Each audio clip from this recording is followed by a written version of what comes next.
Sobat Dokter Muda, kita akan review tentang resistensi antibiotik. Topik ini kelanjutan dari sebelumnya tentang antibiotik. Jadi kakak rekomen kalian tonton yang itu juga. Berbicara tentang resistensi, itu adalah kondisi di mana sebuah obat sudah tidak dapat lagi mengeliminasi bakteri penyebab infeksi. Atau obatnya sudah tidak mempan. Dalam kata lain, bakterinya itu kebal.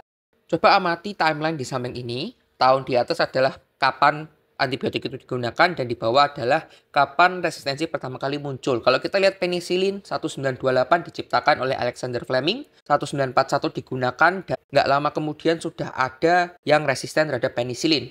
Sekarang mayoritas Staphylococcus sudah resisten terhadap penisilin ya, sebuah prestasi yang luar biasa buruknya.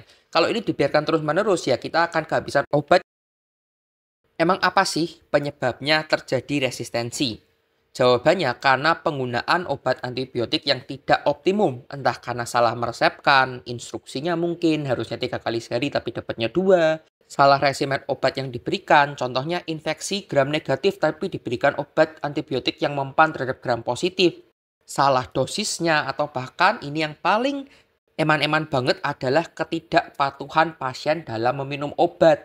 Klasik banget, misal pasiennya udah merasa baikan kemudian nggak dihabiskan atau obatnya dihemat bila sakit lagi. Kalau dia obat anti nyeri atau obat simptomatik ya nggak apa-apa, tapi kalau antibiotik mungkin aja ketika dia udah merasa enakan itu bakterinya belum benar-benar dieliminasi dari tubuhnya. Kombinasi dari semua ini ibarat bakterinya cuma dikitik-kitik aja atau cuma geli-geli aja sehingga dia bisa belajar beradaptasi ketika sakit lagi diberi obat yang sama nggak mempan. Itulah resistensi. Emang apa sih konsekuensi bila terjadi resistensi? Konsekuensinya itu kayak domino. Dari pertama, obat yang sama menjadi tidak efektif. Kalau obat itu jadi tidak efektif, domino berikutnya, terapi individual tersebut pasti gagal dan resiko mortalitas akan naik.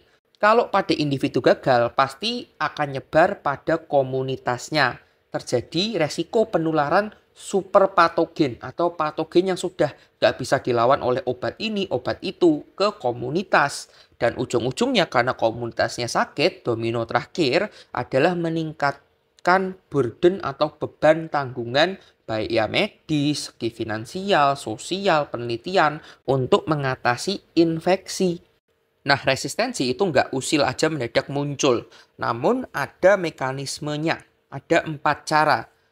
Entah obatnya itu dikacaukan sebelum masuk, obatnya dicegah buat masuk, di selnya diubah, atau ada proses adaptasi dari bakteri tersebut. Kita bahas satu-satu. Yang pertama, modifikasi atau mengubah antibiotiknya. Bisa dengan cara alterasi kimiawi, contohnya asetelisasi, fosforilasi, atau adenilasi. Teori obat dengan target itu kan harus klop ya, kayak enzim ya, lock and key teori. Misal di sini obatnya itu yang oval, targetnya yang bentuk kayak bulan ini. Kemudian terjadi modifikasi, sisi aktif obatnya diubah jadi kotak. Ini kan menjadikan mereka tidak bisa klop sehingga obatnya tidak dapat masuk. Kedua, dengan cara menghancurkan antibiotik. Contohnya, penisilin itu bekerja karena dia punya cincin beta laktam. Karena keseringan dipakai, bakteri itu punya enzim beta laktamase yang dapat menghancurkan cincin ini. Padahal cincin beta laktam adalah kunci di mana antibiotik penisilin dapat bekerja. Kalau ini dirusakkan, ya akan menjadi tidak efektif. Cara kedua, dengan mencegah antibiotik mencapai targetnya. Misal dengan mengubah permeabilitas sehingga obatnya itu tidak dapat masuk atau decrease uptake ke dalam sel. Kalau nggak bisa masuk ya pasti nggak bisa menyerang juga. Atau yang kedua, dengan memompa keluar obatnya. Misal dia udah masuk, kemudian ada pompa efflux yang dapat memompa molekul obatnya kembali ke ekstrasel. Sehingga pada ujung-ujungnya juga nggak ada yang masuk. Cara ketiga dengan mengubah target antibiotiknya. Ini upaya bakteri mengubah bagian tertentu dalam tubuhnya sehingga nggak bisa diserang. Dengan proteksi target. Metode ini menggunakan protein protektif. Yang merah adalah obatnya, yang biru adalah reseptor tertentu target di bakterinya.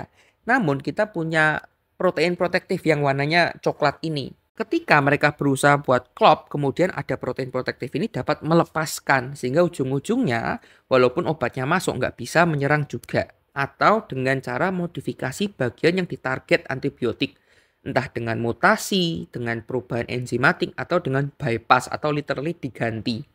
Tiga cara ini menurunkan afinitas obat terhadap target atau menurunkan kemampuan mereka buat klop. Sama seperti tadi, yang merah adalah obat, yang biru adalah reseptornya, tapi yang kali ini yang dirubah adalah reseptornya jadi kotak, sehingga tidak bisa berikatan, nggak ada efek yang dihasilkan. Atau cara yang terakhir, cara keempat, dengan proses adaptasi bakteri. Adaptasi itu adalah proses alami makhluk hidup untuk coping atau menyesuaikan terhadap stresor lingkungannya. Tujuannya itu sebetulnya alamiah untuk menjaga proses homeostasisnya. Contohnya kayak manusia-manusia yang tinggal di dataran tinggi, kalau kalian cek sel darah merahnya pasti meningkat untuk mengkompensasi saturasi oksigen yang lebih di ketinggian yang tinggi. Prinsip yang sama, hal yang sama juga diterapkan oleh bakteri. Terus bagian terakhir kita akan bahas strategi mengatasi resistensi. Kakak beri kompilasi ada 3 strategi utama. Pertama, menemukan antibiotik-antibiotik baru. Sebetulnya ini easier said than done ya. Walaupun memang gampang asbunnya. Kita bisa tempuh dengan 2 cara. Pertama, repurposing obat lama atau rediscovery. Atau kedua, menemukan agen baru yang punya sifat antibiotik. Namun, 2 proses ini lama, sulit, mahal karena developing obat baru. Dan kelak obat baru yang ditemukan juga akan muncul resistensi baru. Jadi ya sama aja. Cara kedua itu dengan optimisasi obat yang sudah ada.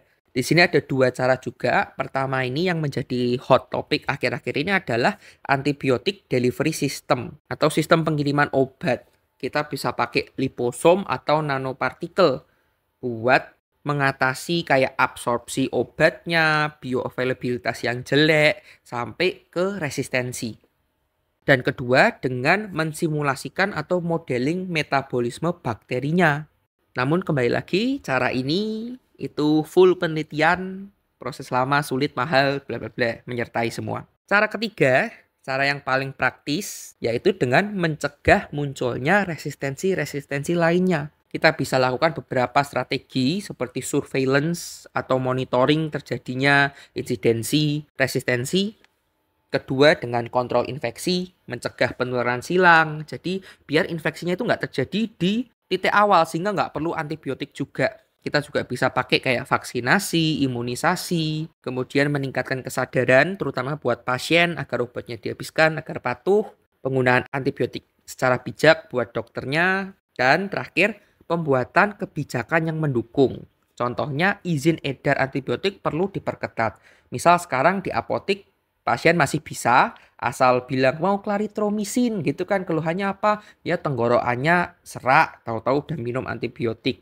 Karena memang dulu mungkin sempat dikasih karena pasien udah tahu terus diulang-ulangin terus. Nah, kebijakan yang mendukung juga berperan besar dalam distribusi dan penyalahgunaan antibiotik. Gimana? Menyeramkan bukan kalau semua antibiotik sudah resisten? Infeksi sederhana pun bisa jadi fatal loh. Anyway, semangat belajarnya.